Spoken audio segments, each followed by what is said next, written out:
เอาทุกคนดีๆจริงๆจังๆก่อนซิมให้เบิ้งเนาะกรอบๆเลยมีหนังมันมีเนื้อมัน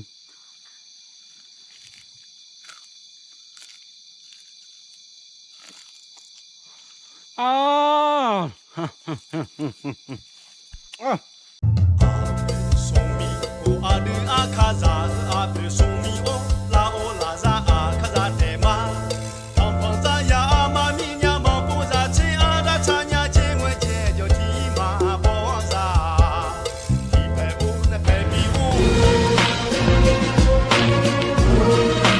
สบายดีแล้วก็สวัสดีทุกคนที่กำลังติดตามพักโซมนะยินดีต้อนรับสู่ซองอาคาน้อยวันนี้อยู่กับใครคำศรีแล้วก็ทีมงานของอาคาน้อยนี่คือตากล้องน้อยเนาะคือวันนี้เราจะมา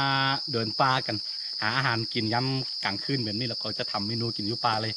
ความจริงเขามาตั้งแต่ตอนเที่ยงเนาะประมาณ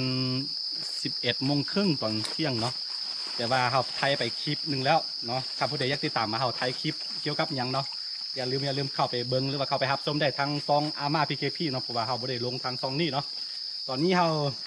จะมาเดินป่ากันเนาะจะมาหาอาหารกินมีมันยังก็เอาหมดเนาะแล้วก็ซีเห็ดเมนูกินอยู่ป่าเดี๋ยวเขาที่เจอมันยังขอให้ทุกคนติดตามย่อๆไปกับการเดินทางการเดินป่ายามกลางคืนเนาะโอเคเดี๋ยวติดตามไม่ใช่ไม่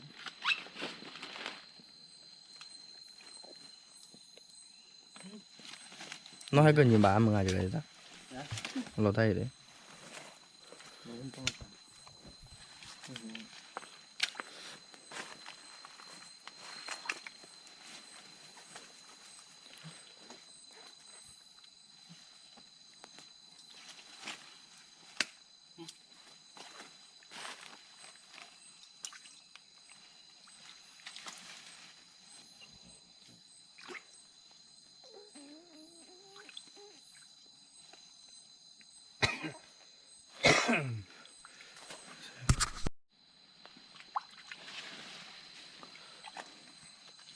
ปลาซิวกล้วยปลาซิวขอโทษเด้อสำหรับคนที่บ่กินดิบเนาะ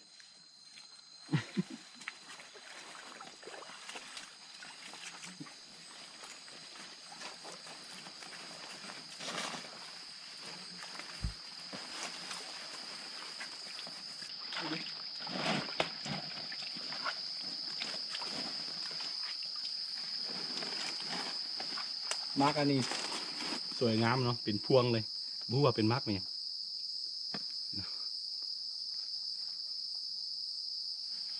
มาร์กมันยังบูตอนนี้เราที่จับอันนั้นจับปูจับปลาไปเนาะลองตามลำห้วยไปลองเลย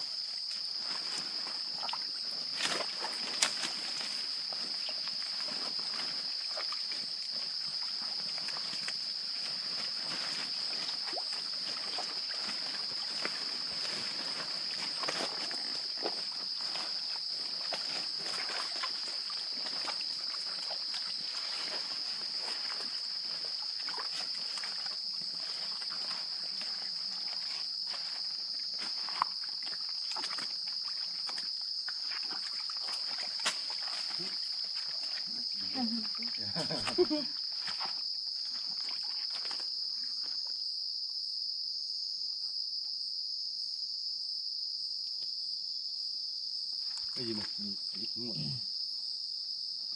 มีแล้วหมดถ้าพันเลย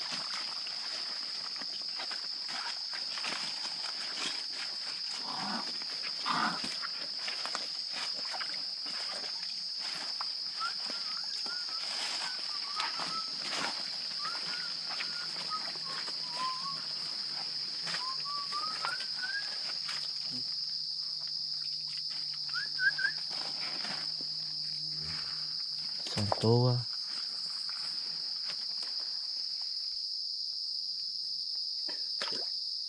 เท่านี้ยังไม่เจอเธอ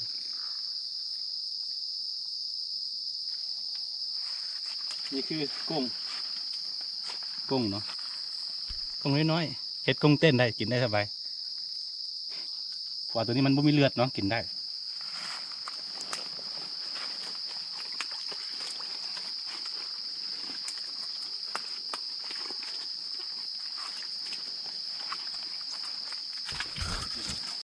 คือตอนนี้เขาซิเอาปลาซิวไปก้อยกินเนาะ โอ้ตายเดี๋ยว 咱们可以去求救。你行，他接着接我。ใช่ไม่ยังงูยังงูนึกทีมงานเขาได้งูเบิ่งกันนี่เขามาจับอันปลาซิวเราสิไปก้อยอีกเนาะเดี๋ยวนี้ทีมงานเขาได้งูกลับไปโลอันนั้นเนาะใต้นกใต้มันยังนอนบนต้นไม้นะงูยังบ่เป็นงูเขียวว่างูเขียวกินบ่ได้ที่วะ มันไม่เคยเลยครับ โอ้บ่เป็นงูสิงว่ะ จักบุหูเป็นสีด อ่าเบิ่งเอาเบิ่งหัวดู ำโอ้ เอามาเอาวางไว้พี่เอาวางไว้พี่นะพี่จับดีๆจับดูม้วนกันดูม้วนกันดู นี่ครับ แมน วันนี้ครับมันตายเลยครับ น่าจะเป็นงูแสงอาทิตย์เนาะบูฮู้คือกันเว้ยเอาจับเบิ่งดีๆน่าจะเป็นงูแสงอาทิตย์ โอ้ เพราะว่าตัวมันสั้นเนาะหรือว่างูเห่างูเห่าบ่แม่นงูแสงอาทิตย์นี่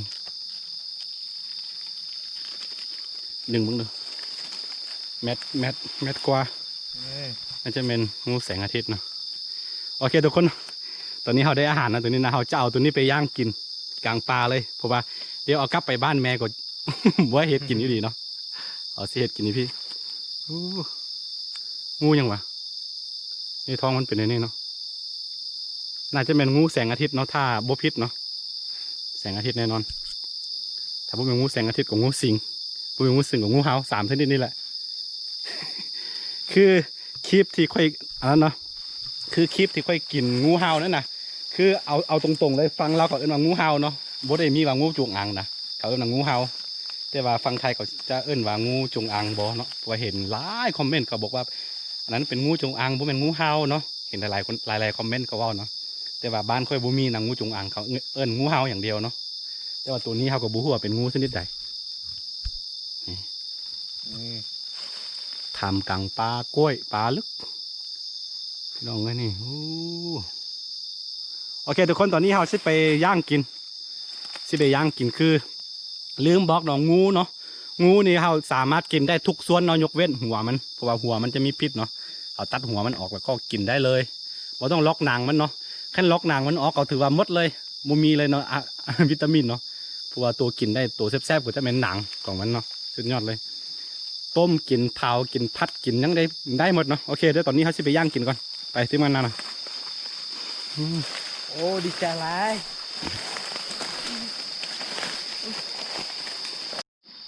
โอเคทุกคนตอนนี้เรากลับมาถึงที่เราลามกระรอกเนาะไม่อย่างข้าวลามกระรอกบ่เนาะมาถึงแล้วตอนเราถ่ายตอนเที่ยงเนาะคันผู้ใดอยากเบิ่งคลิปนั้นเนาะสามารถเข้าไปกดติดตามรับชมได้ทางซองอาม่าพี่เนาะตามหน้าจอนี้เนาะเพราะเขาจะลงไปซองนั่นเนาะตัวนี้เขาจะลงซองอาคาน้อยนี่เขาได้ปูมาพร้อมนะตัวนี้เขาจะย่างกินแล้วนี่เขาได้ปูมาพร้อมนี่ปูโอ้อาหารกินอยู่ปลาแบบนี้แหละอยู่เดียวปลานานไก่เป็นเงาะปลาแบบแล้วพี่น้องเลยตอนนี้ก่อไฟก่อนก่อไฟแล้วก็จะล้นอันเกล็ดของมันออกแล้วก็ไปล้างทำความสะอาดแล้วก็ย่างกินได้เลยสุดยอดเลยน่าจะเป็น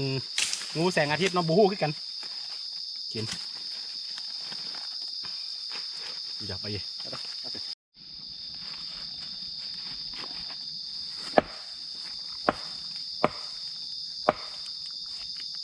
ตัดหัวทิ้งแล้วก็นี่เขาตัดหัวทิ้งแล้วก็ล้นไฟเลยพี่น้องเลยนี่แบบนี้เลย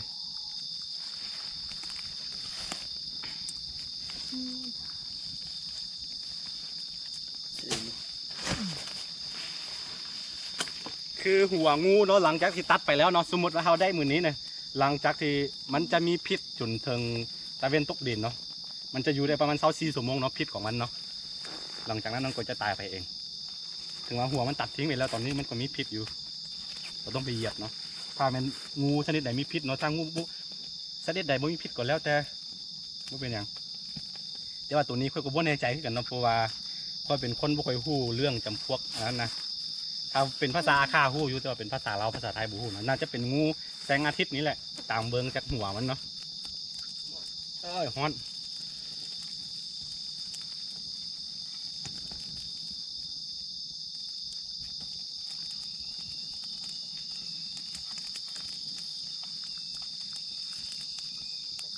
ได้แล้วทุกคนโอ้ตัวนี้เห็ดตัวนี้ออกเชื่อเบิ้งมาใกล้ๆต้องโอ้อ่อนหน่อยเอาแบบนี้นะเอาเกล็ดของมันออกแบบนี้ง่ายๆครับเนี่ยเนื้อของมันคล้ายๆกับเนื้อของไก่ของนั้นเนาะของจระเข้พวกนี้แหละบุหัวมีคนเคยกินจระเข้บน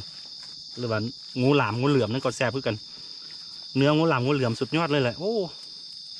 บ่ได้กินนานนี่ทุกคนหอน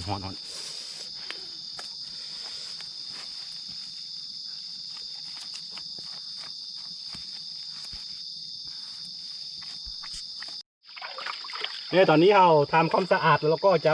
ทำกันพาท้องเนาะพาท้องก็เอาเครื่องในเอาไส้เอามันยังออกแล้วก็ไปย่างกินเลยง่ายๆเมนูยุปลาเนาะกินอีกอย่างก็ได้หมด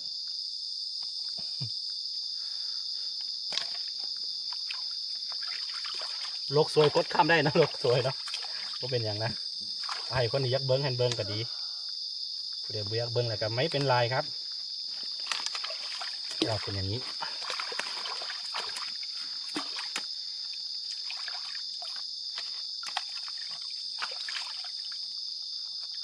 คือเมื่อกี้เราเผานานเกินไปแล้วก็หนังมันล็อกหมดนี่อันนี้พาก่อนโอ้น้ำมันโอ้น้ำมันเทียมอ่ะเธอเต็มเลยน้ำมันพี่น้องเลยเต็มเลยไขมันนะโอ้สงสัยไม่มีขี้มั้งไทยปนเราปนไทยพี่น้องเอ้ย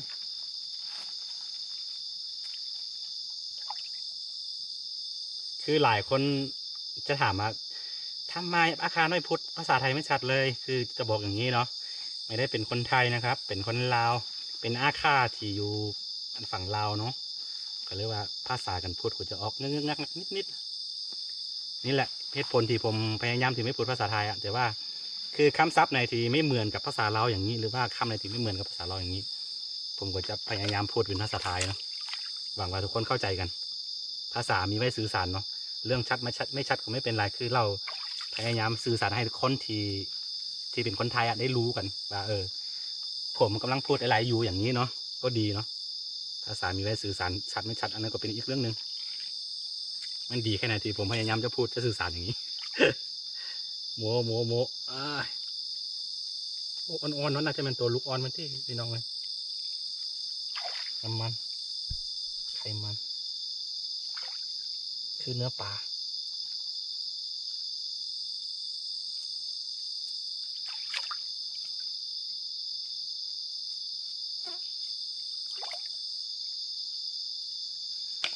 ได้ยินผลไม้ตกสงสัยจะมีตัวบางตัว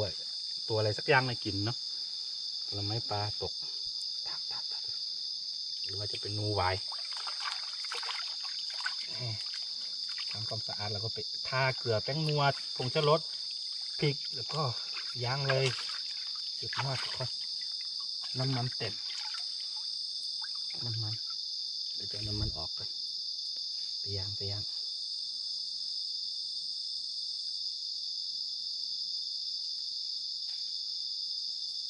กูจ่าอย่างไรดีเนี่ย จ้าสีจ้าดิ นี่คือน้ำมันเนาะเขาจะเอาไปย่างเพิ่มรสชาติแต่เราก็ต้องย้ำหาว่าเฮานั้นดวงสวยที่ได้มาเจอนิดผู้หญิงนิดสายคอยมาเดี๋ยวฟ้าเกิดลืมเห็ดไม่หีบก่อน ทุกคนนี่ตอนนี้ซื้อไปย่างก่อนน้ำมันไปน้ำลืม ไปนี่นะ Amma de cadeau.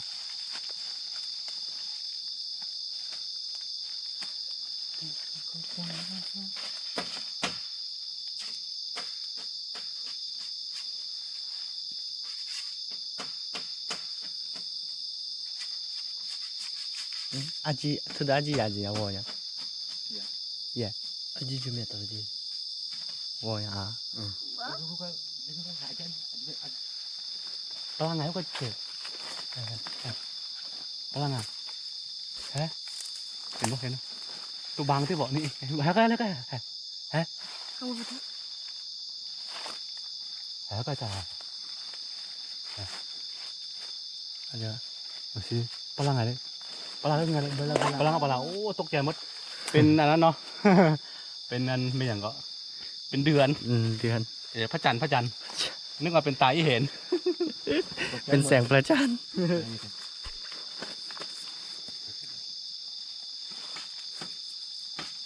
ตกใจหมดเลยพี่น้องเลย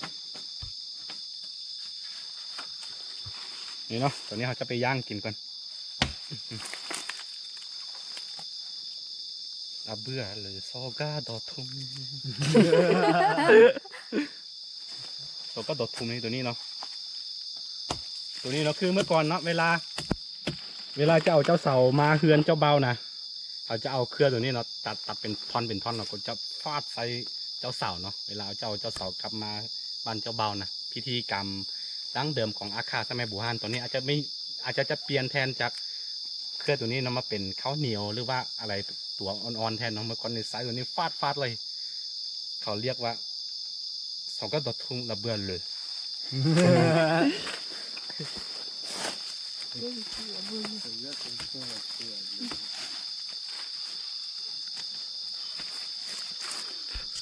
มาคือบูมาสิยามีมากากระดา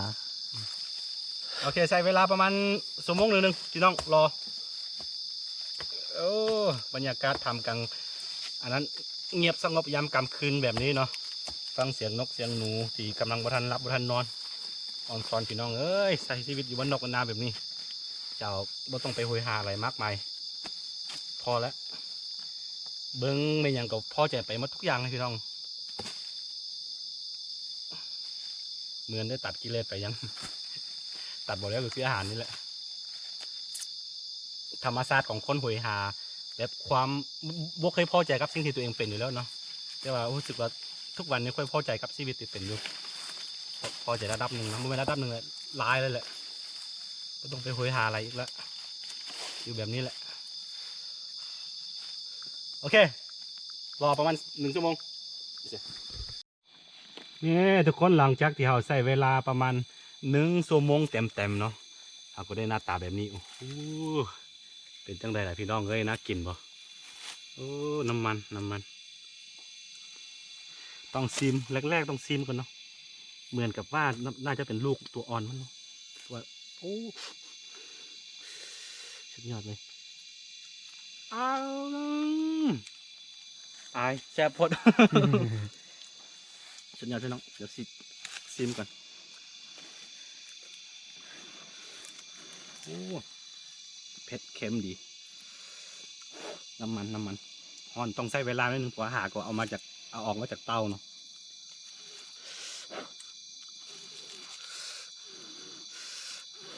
เอาทุกคนดีๆจริงๆจังๆก่อนซิมให้เบิ้งเนาะกรอบๆเลยมีหนังมันมีเนื้อมัน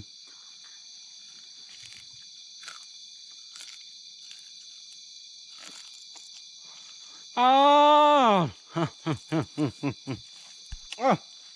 สุดยอดตัวนั้นกินกันสิพาให้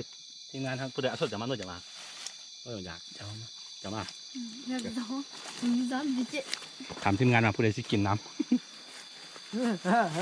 วันนี้เราได้กินงู ำกินแล้วครับ 落塞不见。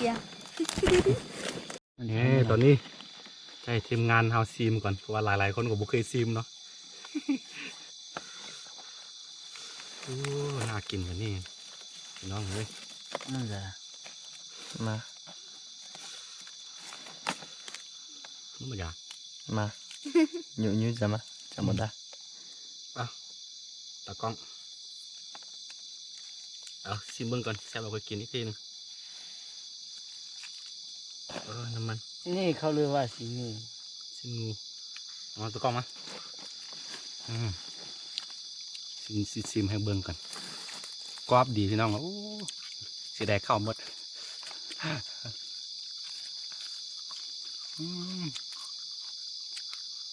สุดยอดเลย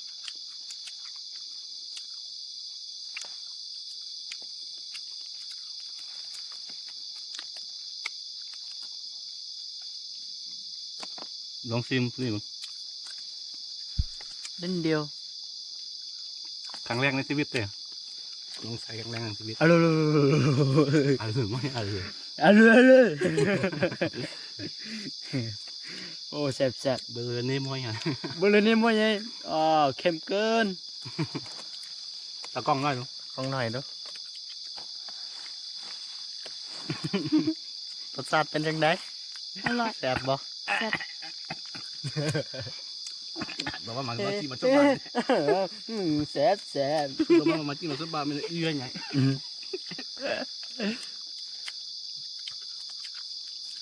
โอ้มีกระดูน้อย ผู้ใดเห็นมันมีสีมือเนาะตากล้องจองไว้ได้เลยอนาคตเลยกลายเป็นมือกล้องหรือมือกล้องถ่ายภาพระดับดีสั้นดีเลยแหละอนาคตนะว่าคือค่อยดุมาหลายครั้งหลายทีเนาะสอนมาจนชำนาญแล้วจนนี้วิดีโอเกือบว่าทุกๆวิดีโอที่เห็นเนาะออกมาจากสีมือของตากล้องน้อยนี้นี่ตอนนี้โบฟอยกินกัน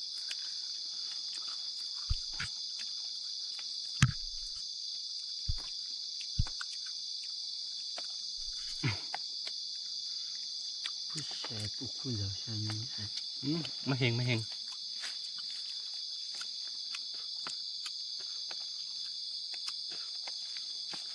โอ้เนื้อมันเว้ยเอาเนื้อโอ้ย ยังจุบ่อ่อน ไม่งั้นจะแซ่บไปกว่านี้เนาะ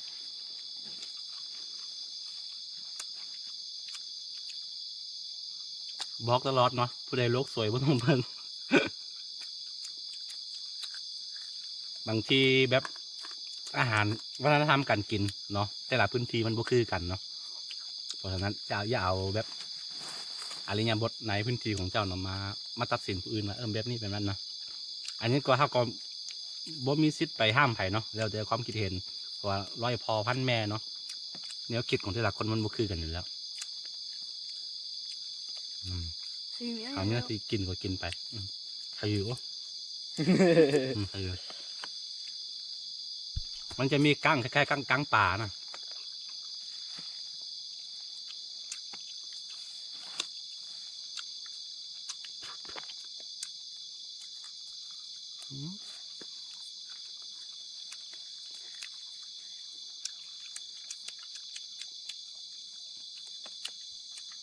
สุดยอดสุดยอด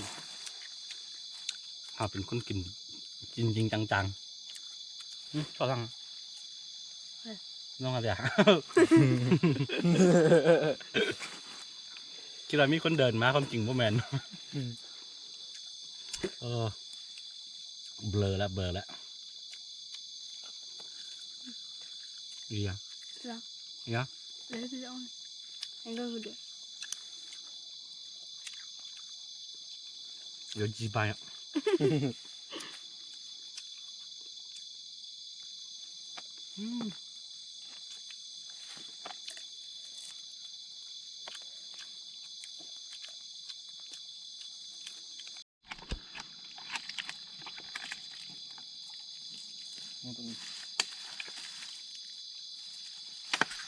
โอเคทุกคนตอนนี้เราดับไฟเนาะเพื่อป้องกันไฟลามปลาช่วงนี้เป็นช่วงฤดูฝนอยู่แล้วแต่ว่าเราก็ป้องกันไว้ดีกว่าแกนเนาะคันผู้ใดมักแบบคลิปบ้านๆแบบนี้ก็อย่าลืมกดไลค์กดติดตามซองอาคารน้อยเนาะแล้วก็อย่าลืมเข้าไปกดติดตามซองอาม่า PKP เนาะเพราะว่าเราจะลงทั้งสองทางเนาะคือคลิปเนี่ยที่บ่ได้ลงในซองนี้เนาะแล้วก็พวกเจ้าก็จะสามารถไปติดตามอีกสองทางหนึ่งคืออาม่า PKP เนาะอย่าลืมเข้าไปกดติดตามแล้วเจอกันใหม่ในคลิปหน้าเนาะสำหรับคลิปนี้ไปก่อนสบายดีทุกคน